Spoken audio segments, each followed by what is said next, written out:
जिसको भी मानते हो आप मानो, मैं ये भी नहीं कह रहा, उस पर टिप्पणी नहीं करूंगा, लेकिन किसी धार्मिक काम पर 1 रुपया खर्च करने की बजाय उस 1 रुपये किसी गरीब के घर पे किसी बच्चे को शिक्षा में दे दीजिएगा, उससे बड़ा धर्म कोई नहीं होगा, क्योंकि शिक्षा ने तर्क पैदा कर दिया। जैसे ही तर्क आएगा आपके बच्चे अंधविश्वास से बच जाएंगे, और अगर अंधविश्वास से बच जाएंगे, वो एक आदमी चढ़ गया खजूर के पेड़ पर, ऊपर से देखा तो कहा कि अरे हम कैसे उतरेंगे, तो कहा कि हनुमान जी हमको मुक्ति दे दीजिए, हमको अगर सही सलामत नीचे उतरे तो 1 को लड्डू चढ़ाएंगे। थोड़ा इधर उधर देखा, हिम्मत आई, आधा दूर उतरा, कहा कि देखिए कोरोना में नौकरी चली गई, बिजनेस व्यापार चलता नहीं है, घर में कोई कमाई नहीं है, आधा किलो लड्डू चढ़ाऊंगा, आधा किलो में खुश हो जाइएगा। फिर थोड़ा हिम्मत मिली, थोड़ा और नीचे आया, उसके बाद कहा कि हर मंगलवार आपको तो इतना लड्डू चढ़ता ही है, मैं पाव भर चढ़ाऊंगा, उतने में ही खुश हो जाइएगा। थोड़ी देर करते करते जब जमीन पर उतरा तो कान पकड़कर उठक बैठक कहा कि आज से न पेड़ पर चढ़ूंगा और न लड्डू, इशारा करके जा रहा हूं, संविधान बचाइएगा। वो एक बाबा कह रहा है कि जब आपके बजने का एग्जाम हो तो बेल पत्र लेकर उस पर शहद लगाकर फला जगह लगा दो तो आपका बेटा 8वीं में पास हो जाएगा, और जब उसका अपना बेटा का देखा तो अखबार में खबर छपी कि उसका अपना बेटा फेल हो गया 2 बार। ये बात समझिए, हमारे यहां एक बहुत जरूरी तर्कशील और करुणा की बात करने वाले मंच पर खड़ा हूं। एक व्यक्ति गया, एक जगह पर निधन हो गया, कोई गुजर गया, दादाजी गुजर गए, तो पिताजी ने कहा कि जो मुक्ति दिलाएगा भाई आत्मा है, आत्मा भटक रही है। तो एक व्यक्ति वहां जाकर कहा कि मैं धरती पर किसका अवतार हूं, उस देवता का, मैं क्योंकि मुख से पैदा हुआ हूं तो मैं उसका अवतार हूं, तो मैं बताऊंगा कि आपके दादाजी की आत्मा कहां है। पिताजी कहे कहां है, कहे ऊपर एक जगह पर रुकी हुई है। तो कहा कैसे मुक्ति मिलेगी, कहा हम है ना उनके अवतार, तो जो आप हमें देंगे वो वहां तक पहुंचेगा, तो आप हमें देते जाइए, हम उनको पहुंचाते जाएंगे। तो कहा कि क्या चाहिए, तो कहा कि मुक्ति के लिए गोदान करना होगा, नई सीख जो है ये चीज चाहिए, वो चीज चाहिए, इतना रुपया चाहिए, लेके चले गए। कुछ दिन बाद फिर वही व्यक्ति आए, पिताजी से पूछे कि कैसे, पिताजी ने कहा कि दादाजी कैसे हैं, कहा बहुत मजे में हैं, बस एक दिक्कत है कि सोने के लिए चारपाई नहीं है। तो उन्होंने कहा हुजूर कैसे पहुंचेगी, कहा हम है ना उसके अवतार, यहां पर आप हमें देंगे और हम वहां पहुंचाएंगे। नई नई चारपाई दे दी गई, लेके बांध के गए। फिर उसके बाद आए, कुछ दिन बाद दादाजी के लिए पिताजी ने पूछा कैसे हैं, कहा बहुत मजे में है, नई नई चारपाई पर बड़ी अच्छी नींद आती है, बस एक दिक्कत है ये जो साइकिल नहीं है, नहीं तो पैदल उनको बाजार जाना पड़ता है। तो कहा कैसे साइकिल जाएगी, कहा हम है ना, आप हमको देंगे और हम वहां पहुंचाएंगे। नई नई साइकिल पिताजी दे दिए, और ये सब कुछ देख रहा था एक बच्चा जो स्कूल जाता था। अगली बार जब वो मान्यवर आए तो पिताजी ने पूछा कि दादाजी कैसे हैं, तो जैसे ही उन मान्यवर ने कहा कि बहुत मजे में हैं, नई वाली चारपाई पर बड़ी अच्छी नींद आती है, और नई की साइकिलियां लेकर रोज सुबह शाम दोस्तपुर बाजार में चाय पीने जाते हैं, तुरंत वो बच्चा बोल पड़ा कि ये व्यक्ति झूठ बोल रहा है।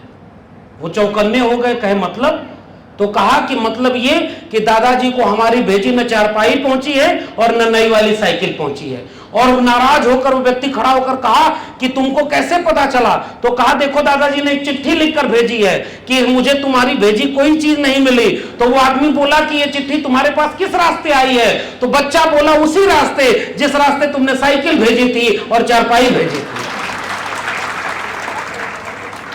बाजार बंद हो गई, दुकान उठाकर व्यापारी झोला लेकर चल दिया। क्यों? क्योंकि शिक्षा ने तर्क पैदा कर दिया। जैसे ही तर्क आएगा आपके बच्चे अंधविश्वास से बच जाएंगे, और अगर अंधविश्वास से बच जाएंगे, वो हमारी तरफ का किस्सा चलता है, वो गधा मारने वाला, मैं बोला था अभी चल रहा, बहुत जरूरी है, और मैं किसी पर टिप्पणी नहीं कर रहा हूं, मैं अपने लोगों को जगाना चाहता हूं, और ये 1-2 बातें कह करके फिर हम लोग संरक्षक महोदय को सुनेंगे। वो एक गांव में बच्चों ने गधा मार दिया, तो जाके गांव वाले बोले उनसे, मैं जब उनसे कह रहा हूं तो आप समझ जाइए किसको कह रहा हूं, नाम नहीं लूंगा किसी का, वैचारिक मंच है। उनसे जाकर कहा गया कि अरे मालिक, हमारे गांव के बच्चों ने गधा मार दिया, अब क्या होगा? कहे अरे ये तो बहुत बड़ा पाप है, इसका तो बड़ा गुनाह मिलेगा, समोसे की तरफ फ्राई किया जाएगा, 22 प्रकार के नरक हैं, कहीं तला जाएगा, कहीं भुना जाएगा। पूरे गांव वाले डर गए, मुक्ति कैसे मिलेगी इससे? कहा कि बड़ी सी हवन कराना होगा, 25 गांव के उन्हीं लोगों को बुलाकर खिलाना होगा, तब जाकर मुक्ति होगी। कहा खर्चा कितना आएगा? कहा 1 लाख रुपया आएगा। तो उसके बाद गांव में पीछे से एक आदमी जाकर बोला कि वो जो 4 बच्चे गधा मारे हैं उसमें एक आपका बेटा संतोष भी था। तुरंत वो मान्यवर शांत होकर बैठे और भोजपुरी में एक बात बोली कि 2-4 लइकन में एक संतोष और गधा के मरले में कौनो ना दोष। और ये बात क्यों हुई? क्योंकि तर्क बीच में आ गया। जब भी तर्क आएगा, सवाल करेंगे, तो आप लुटने से बच जाएंगे।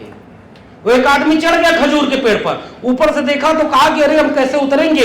तो कहा कि हनुमान जी हमको मुक्ति दे दीजिए, हमको अगर सही सलामत नीचे उतरे तो 1 को लड्डू चढ़ाएंगे। थोड़ा इधर उधर देखा, हिम्मत आई, आधा दूर उतरा, कहा कि देखिए कोरोना में नौकरी चली गई, बिजनेस व्यापार चलता नहीं है, घर में कोई कमाई नहीं है, आधा किलो लड्डू चढ़ाऊंगा, आधा किलो में खुश हो जाइएगा। फिर थोड़ा हिम्मत मिली, थोड़ा और नीचे आया, उसके बाद कहा कि हर मंगलवार आपको तो इतना लड्डू चढ़ता ही है, मैं पाव भर चढ़ाऊंगा, उतने में ही खुश हो जाइएगा। थोड़ी देर करते करते जब जमीन पर उतरा तो कान पकड़कर उठक बैठक कहा कि आज से न पेड़ पर चढ़ूंगा और न लड्डू। जैसे ही तर्क आएगा आप लुटने से बच जाएंगे। मैं एक गुजारिश करके जा रहा हूं, और यही संविधान पे खतरा जो हमारे लिए विषय चुना गया था, वो विषय का मतलब यह है कि आपके देश के लोगों को तर्क से शून्य किया जा रहा है, अंधविश्वास में ढकेला जा रहा है। कोई बाबा किस्मत बता रहा है, दुनिया में कंप्यूटर आया तो लोगों ने उससे ग्रह नक्षत्र को पढ़ना शुरू किया, और हमारे देश में कंप्यूटर आया तो उससे सब जन्म कुंडली बनाने लगे। अब सोचिए ना, टीवी जो कि विज्ञान से चलता है, उस पर बैठकर कोई लोग कहते हैं कि ये वाले बाबा जो पर्ची बनाते हैं ये भविष्य बता रहे हैं। अरे इतना भविष्य बताते हो, अरबों रुपए का चुनाव होगा, बैठ के बता दो कि फला पार्टी जीतेगी, फला नहीं जीतेगी, चुनाव करना बंद कर दो। अगली बार बता दो कि टमाटर की कीमत कब घटेगी, इसका भी एक पर्चा बना दो। भाई टमाटर क्या रुपया किलो? 250 रुपया किलो। प्याज पर इस देश में सरकार गिर गई थी, प्याज पर, और आज पेट्रोल से लेकर हर चीज की कीमत कई गुना बढ़ गई है। फिर भी इस देश में केवल धर्म के नाम पर दंगाई बना करके आपको भरमाया जा रहा है, ताकि आप असली सवाल तक जा ही ना पाए। और यह है संविधान पर सबसे बड़ा खतरा। असली सवाल क्या है? शिक्षा है। आपके गांव के स्कूल बर्बाद हो रहे हैं, आपके विद्यालयों में मास्टर नहीं है, और विश्वविद्यालयों की फीस कई गुना बढ़ा दी गई। हमारे आपके बच्चे जगह जमीन बेचकर भी किसी को आप चाहें तो डॉक्टर इंजीनियर अब नहीं बना सकते भाई। करोड़ों रुपए फीस हो गई। किसके घर के बच्चे बनेंगे डॉक्टर इंजीनियर? आज इस देश में किस्मत, आप मानिए मत मानिए, अगर गरीब के घर में एक बच्चा पैदा हो गया तो उसका किस्मत लिख दी गई है कि वो किसी अच्छे स्कूल में पढ़ाई नहीं कर पाएगा। खांसी नजला जुकाम से आप मर जाएंगे क्योंकि आपके जिले के सरकारी स्कूल में दवाई नहीं है। और जिसके पास पैसा है वो अपना हार्ट ट्रांसप्लांट करा ले, आंख ट्रांसप्लांट करा ले, विदेश में पैसा लेकर के चला जाए, वो सब कुछ करा ले। ये दुनिया बढ़ चुकी है। थोड़े से लोग हैं 10% जिनके लिए सब कुछ है, और 90% लोगों के लिए न शिक्षा है, न रोजगार है, न पढ़ाई है, न सिंचाई है, न कमाई है, न दवाई है। और यह है संविधान पर सबसे बड़ा खतरा। इसलिए मैं गुजारिश करके जा रहा हूं, एक रोटी कम खाइएगा, एक कपड़ा कम पहनिएगा, एक कमरा कम बनवाइएगा, एक रिश्तेदारी कम जाइएगा, लेकिन अपने घर के हर बेटा बेटी को शिक्षा जरूर दिलाइएगा। ये मेरी गुजारिश है आपसे। बिना शिक्षा के कोई मुक्ति नहीं होगी, क्योंकि अगर आपका बच्चा शिक्षित नहीं होगा और जागरूक नहीं होगा तो तर्क नहीं होगा, और तर्क नहीं होगा तो अंधविश्वास में फंसेगा, और अंधविश्वास में फंसेगा तो अचानक आप जाएंगे खेत में काम करने, दुकान और दफ्तर का काम करने, और लौट कर देखेंगे तो आपके घर का बेटा बेटी किसी दंगाई भीड़ का हिस्सा बन करके किसी जुलूस में शामिल होकर तलवार नचा रहा होगा, क्योंकि उसको शिक्षा से वंचित कर दिया गया। वो अपना सही गलत भूल गया, और आपके बच्चे के भविष्य को बर्बाद करके कोई नेता चुनाव जीतकर अगली बार फिर अगर 24 में बैठ गया तो याद रखिएगा, त्रिभुवन दत्त जी हैं आपके जिले में, मैं फिर से इनको बधाई देते हुए कह रहा हूं, ये एक वैचारिक कार्यक्रम करते हैं जिसमें विद्यार्थियों को प्रोत्साहन देते हैं। मैं फिर से कह रहा हूं कि हो सकता है 24 के बाद स्थितियां इतनी खराब हो जाएं कि ऐसे कार्यक्रम करना भी मुश्किल हो जाए। यह सबसे बड़ा संविधान पर खतरा है। इसलिए जाते जाते आप लोगों से यही गुजारिश, कलम और किताब बचेगी तो त्रिशूल और तलवार से लड़ लेगी। आप तलवार लेकर अपने से बहादुर से कभी जीत नहीं सकते। लाठी और तलवार से आप अपने कमजोर को ही जीत सकते हैं। अगर आपको अपने से ताकतवर से लड़ना है, एक आखिरी बात है, तथागत बुद्ध के हाथ में कोई हथियार है क्या? आप देखिए, पूरी तस्वीर देखिए, तथागत बुद्ध के हाथ में कोई हथियार है? कबीर के पास कोई हथियार था क्या? रैदास के पास कोई हथियार था क्या? पलटू, दादू, भीखा, बुल्ले शाह, बाबा फरीद, ज्योतिबा फूले, सावित्रीबाई फूले, फातिमा शेख, बिरसा मुंडा, अब्दुल कयूम अंसारी, जयपाल सिंह मुंडा, डॉक्टर भीमराव अंबेडकर, डॉक्टर राम मनोहर लोहिया के हाथ में कोई त्रिशूल तलवार है क्या? किसी के हाथ में कोई भी ऐसी चीज नहीं है। और हमारी विरासत के पास इतना सब कुछ है कि सबने तर्कशील करुणा और शिक्षा की बात की है, सबने समान अधिकार और मनुष्यता की बात की है। तो ब्राह्मणवाद और मनुवाद और पूंजीवाद, इन सब में सांप्रदायिकता खड़ा कर दी है। अपने बच्चों को दंगाई होने से बचाइएगा।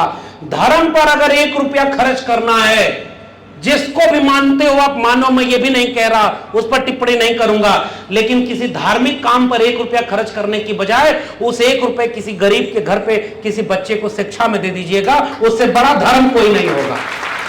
किसी भूखे को 1 रोटी खिला देना, किसी अनपढ़ को शिक्षा दिला देना, किसी बीमार को दवाई दिला देना, किसी भूखे के घर में रोटी पहुंचा देना, किसी घर पे छत बनवा देना और किसी को 2 जोड़ी कपड़ा देना, इससे बड़ा कोई धर्म नहीं। हम जैसे लोग, इस मंच के संरक्षक जैसे लोग, प्रोफेसर साहब जैसे लोग और इस देश के तमाम लोग इस देश में आज भी रोटी, कपड़ा, मकान, शिक्षा, स्वास्थ्य, रोजगार की लड़ाई लड़ रहे हैं। इसलिए हम भारत के संविधान की लड़ाई लड़ रहे हैं। हम चाहते हैं कि यह देश बिरसा, फूले, अंबेडकर और पेरियार के सपनों का देश बने और किसी भी देश में किसी मंदिर मस्जिद के नाम पर दंगा ना हो, हर व्यक्ति को शिक्षा मिले, हर व्यक्ति को रोजगार मिले, हम सब मोहब्बत और प्यार से रहें, भाई भाई के साथ रहे, भाईचारा बहनचारा बना रहे। और हम जब घर से निकलें तो हमें यह डर न रहे कि शाम को हमारा बेटा घर वापस आएगा या नहीं आएगा, किसी दंगाई भीड़ का हिस्सा तो नहीं बन जाएगा। आपका बेटा बेटी बड़ा हो तो 12वीं के बाद किस स्कूल में पढ़ने जाएंगे और उसके बाद वहां पढ़ाई की फीस कितनी हो, आपकी जेब में पैसा न हो तो ऐसा न हो कि आपका बच्चा आपको ऐसे देखे और कहे कि हमारा बाप दादा गरीब थे और हमको शिक्षा नहीं दिला पाए। इसलिए स्कूल, कॉलेज, विश्वविद्यालय अगर आप बचाना चाहते हैं, हॉस्पिटल सरकारी बचाना चाहते हैं, पढ़ाई, कमाई, दवाई, सिंचाई बचाना चाहते हैं और भारत के संविधान को बचाना चाहते हैं, तो ऐसे लोगों के हाथ अपने बच्चों का भविष्य बर्बाद होने मत दीजिएगा और पढ़िएगा, लड़िएगा। हम जानते हैं कि जो कहते थे बेटी पढ़ाओ बेटी बचाओ, वो मणिपुर से लेकर के हाथरस तक बेटियों के साथ क्या अन्याय किए। अगर आप बेटी को भी बचाना चाहते हैं, अगर आप बेटा को भी बचाना चाहते हैं, अपना घर परिवार बचाना चाहते हैं, महंगाई बेरोजगारी से बचना चाहते हैं, तो 24 आपके सामने एक इम्तिहान बनाए। इशारा करके जा रहा हूं, संविधान बचाइएगा। बहुत बहुत धन्यवाद।